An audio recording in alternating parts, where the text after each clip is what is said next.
Hi friends, good evening. आज के video में आप लोग को हाई स्कूल सामाजिक विज्ञान के लेसन नंबर 5 से लेकर के कुछ विकल्पी प्रश्न आए हैं। लेसन का नाम है मुद्रण संस्कृति और आधुनिक दुनिया। आइए देखते हैं पहला प्रश्न क्या दिया गया है।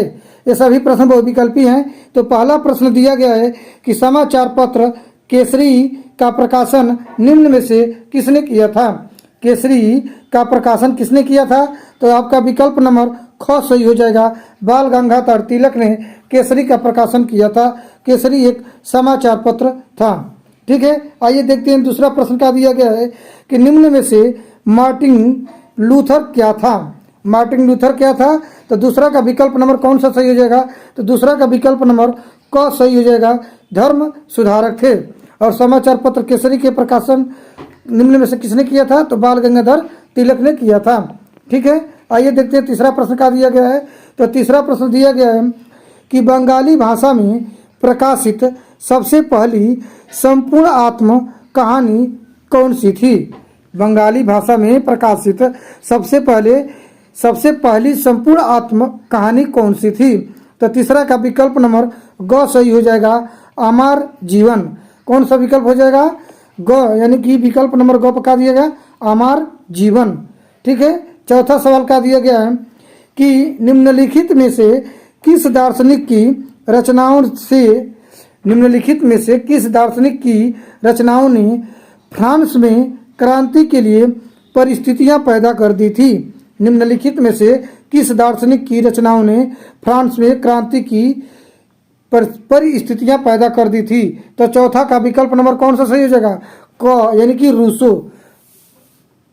अगला सवाल क्या दिया गया है? पांचवा नंबर सवाल दिया गया है कि 19वीं शताब्दी के मध्य तक किसने शक्ति चालक बेलनाकार प्रेस को कारगर बना लिया। प्रश्न नंबर 5 क्या कह रहा है? 19वीं शताब्दी के मध्य तक किसने शक्ति चालक बेलनाकार प्रेस को कारगर बना लिया। तो पांचवा का विकल्प नंबर कौन सा सही हो जाएगा? ख सही हो जाएगा। रिचर्ड एम हो ने कारगर बना दिया था। छठवां सवाल दिया गया है कि वर्नाक्यूलर प्रेस एक्ट कब लागू किया गया। वर्नाक्यूलर एक प्रेस एक्ट कब लागू किया? तो छठवां का विकल्प नंबर ग सही हो जाएगा। 1878 ईस्वी में लागू किया गया था। ठीक है, अगला प्रश्न क्या दिया गया? 7वां नंबर का प्रश्न है कि ज्योतिबा फूले ने 1871 ईस्वी में जात प्रथा के अत्याचारों पर कौन सी पुस्तक लिखी थी। ज्योतिबा फूले ने 1871 ईस्वी में जात प्रथा के अत्याचारों पर कौन सी पुस्तक लिखी थी? तो 7वां का विकल्प नंबर क सही हो जाएगा, गुलामगिरी। 7वां का विकल्प नंबर कौन सा सही हो जाएगा? क सही हो जाएगा, गुलामगिरी। ठीक है, एक बार फिर आपको दिखा रहे हैं। प्रश्न है कि समाचार पत्र केसरी का प्रकाशन निम्न में से किसने किया था? तो बाल गंगाधर तिलक ने किया था। निम्न में से मार्टिन लूथर क्या था? तो मार्टिन लूथर का था धर्म सुधारक थे। ठीक है, अगला का है प्रश्न कि बंगाली भाषा में प्रकाशित सबसे पहली संपूर्ण आत्मकहानी कौन सी थी? तो अमर जीवन थी, यानी कि तीसरा का ग सही हो जाएगा।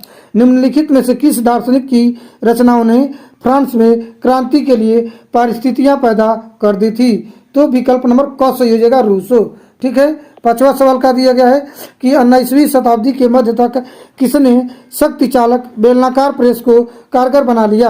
ठीक है, तो पांचवा का विकल्प नंबर ख सही हो जाएगा, रिचर्ड एम हो। ठीक है, छठवां सवाल का दिया गया है कि वर्नाक्यूलर प्रेस एक्ट कब लागू किया गया? तो 1878 ईस्वी में लागू किया गया।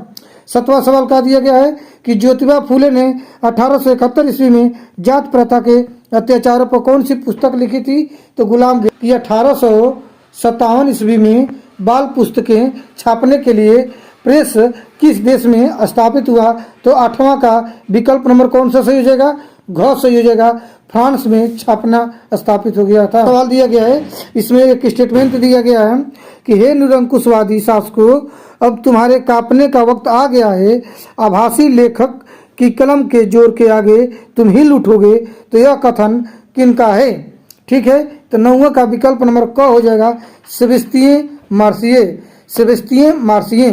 ठीक है, 10वां सवाल क्या दिया गया है, 10वां सवाल में भी क्या दिया गया है, एक स्टेटमेंट दिया गया है, इसको सुनिए ध्यान से। किताबें भिनभिनाती मक्खियों की तरह है, दुनिया का कौन सा कोना है जहां यह नहीं पहुंच पाती। 10वां का स्टेटमेंट का दिया गया है कि किताबें भिनभिनाती मक्खियों की तरह है, दुनिया का कौन सा कोना है जहां एक नहीं पहुंच जाती। हो सकता है कि जहां तहां एकाध जानने लायक चीज़ें भी बताएं, लेकिन इनका ज़्यादा हिस्सा तो विद्वता के लिए हानिकारक है। यह कथन किसका है, तो 10वां का विकल्प नंबर क सही हो जाएगा, इरेसम। इरेसम ने यह कथन को कहा है। ठीक है। 11वां सवाल का दिया गया है कि गुलामगिरी के लेखक कौन था। गुलामगिरी के लेखक कौन थे, ज्योतिबा फूले। गुलामगिरी के लेखक का क्या नाम था, ज्योतिबा फूले। आज के वीडियो में बस इतना ही। Thanks for watching.